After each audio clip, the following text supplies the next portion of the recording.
Baik, assalamualaikum warahmatullahi wabarakatuh. Untuk niat sholat sendiri, saya pribadi ngapunten Bu, dari teman-teman Muhammadiyah sendiri, kalau kita niatnya itu dalam hati, maksudnya ya sama seperti tapi nggak diucapkan. Kalau ditanya seperti apa niatnya, ya bersama teman-teman yang sudah dari kecil kita pelajari di kitab fasolatan, usolli fardo subahi ini mustaqbil dan imaman atau makmuman atau lillahi ta'ala sendiri. Dan juga untuk sholat waktu sendiri juga itu sholat fardu, tapi kalau diganti dengan sholat sunnah berarti usolli fardo, usolli sunnatan, sholatil duha, sholatil id, sholatil idul fitri atau sholatil tergantung sholat yang mau dituju. Juga tata caranya adalah tata cara ketika sholat fardu subuh 2 rakaat. Kalau teman-teman yang lainnya ada yang pakai kunut, kalau kami tidak pakai kunut. Terus di sholat zuhur asar sama 4 rakaat, maghrib 3 rakaat, isya 4 rakaat.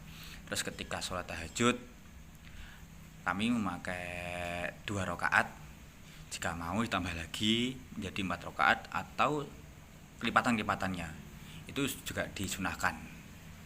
Juga bisa ditutup dengan sholat witir dengan jumlah yang ganjil, ataupun 1, 3, 5, 7, 9 dan kelipatan-kelipatan ganjil yang seterusnya, dengan ditutup dengan doa yang sudah dijelaskan di atas tadi di video sebelumnya, Subhana Malikudus Subuhun Kudus Rabbuna Rabbul Malaikati Waruh. Terus ketika kita sholat duha, Rasulullah juga menganjurkan sebisa mungkin kita istiqomah sholat duha, entah itu 2 rakaat, 4 rakaat, 6 rakaat, 8 rakaat atau 10 rakaat. Dan kalau belajar lagi kayaknya sih setahu saya sholat duha itu ada batasannya sih, cuma 10 rakaat saja, atau bisa sebut 5 salam. Terus untuk bagaimana tata cara berwudu, sendiri sama hampir sama semuanya, nggak hampir, fix sama. Jadi dimulai dengan niat membasuh telapak tangan, terus berkumur sambil menghirup air ke hidung, setelah itu dibuang.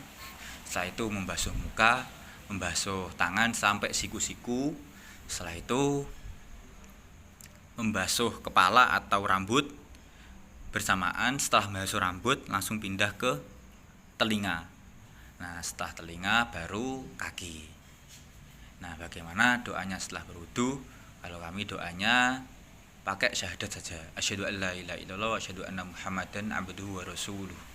Itu saja sudah cukup untuk doa setelah berwudu.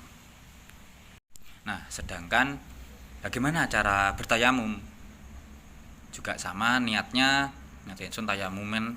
Nah, seperti itu. Kalau kami tidak pakai niat yang harus dijaharkan. Jadi cukup dalam hati, saya mau bertayamum, saya mau berwudu, saya mau sholat di waktu itu sebenarnya sudah cukup. Karena dalilnya innama a'malu binniyat. Sesungguhnya semua perkara tergantung dalam niatnya. Nah, dalam beberapa syarah-syarah juga disebutkan tidak perlu diucapkan, tapi dalam hati kita mau melakukan apapun itu bentuknya kegiatan, kalau kita sudah menancapkan dalam hati, itu sebenarnya sudah niat.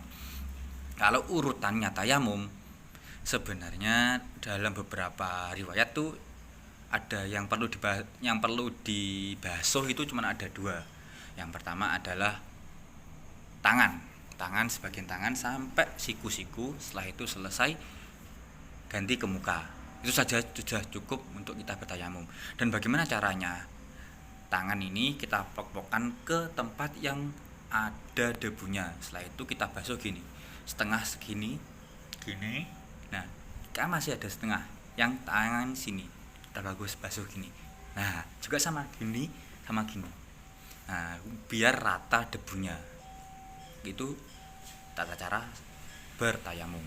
Terus bagaimana kalau kita sholat lupa beberapa rukunnya? Nah, kita pakai sujud sahwi. Nah, sujud sahwi itu kita lakukan sebelum kita salam. Nah, kita salam. Terus selanjutnya bagaimana tata caranya sujud syukur. Nah, sujud syukur kita lakukan ketika kita mendapatkan entah itu musibah, entah itu kenikmatan, entah itu apa. Kita sebagai muslim wajib untuk bersujud syukur karena itu adalah pemberian dari Allah Subhanahu wa taala. Tapi sedikit banget yang mau mempraktekannya ketika dalam keadaan sangat genting. Nah, terus bacaannya apa? Sajada lillahi wajhihi wa khalaqahu. Nah, selanjutnya seperti itu. Terus sujud syukur sendiri, kalau beberapa riwayat itu menjelaskan bahwasanya yang dibaca itu hamdalah itu sudah cukup. Alhamdulillah ya Allah ala nikmatihi tatimmu sholihah, tatimmu nikmati sholat, nikmatul waktu, nikmatil apapun yang kita dapatkan itu. Nah, sedangkan tata caranya untuk sholat id itu ada dua kan, sholat id, idul fitri sama idul adha. Tata caranya sama. Ketika kita sudah niat Allahu Akbar, kita takbir sampai 7 kali. Terus yang kedua 5 kali. Nah, terus sekarang kita masuk ke tata cara sholat gerhana. Sholat gerhana ini kalau sholat Jumat itu khotib naik dulu. Nah, setelah selesai berkhutbah baru sholat.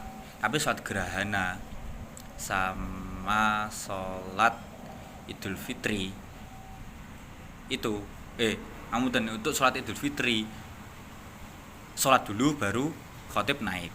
Nah, ketika di sholat gerhana ini kita bedanya itu cuman di rukuknya yang double kurang lebih 5 kali rukuk, baik sholat gerhana matahari ataupun gerhana bulan. Bacanya dan juga yang panjang-panjang. Nah, seperti itu pun juga sama 2 rakaat. Nah, setelah sholat gerhana selesai baru khotib naik mimbar untuk menyampaikan tentang masalah ketakwaan untuk berkhutbah.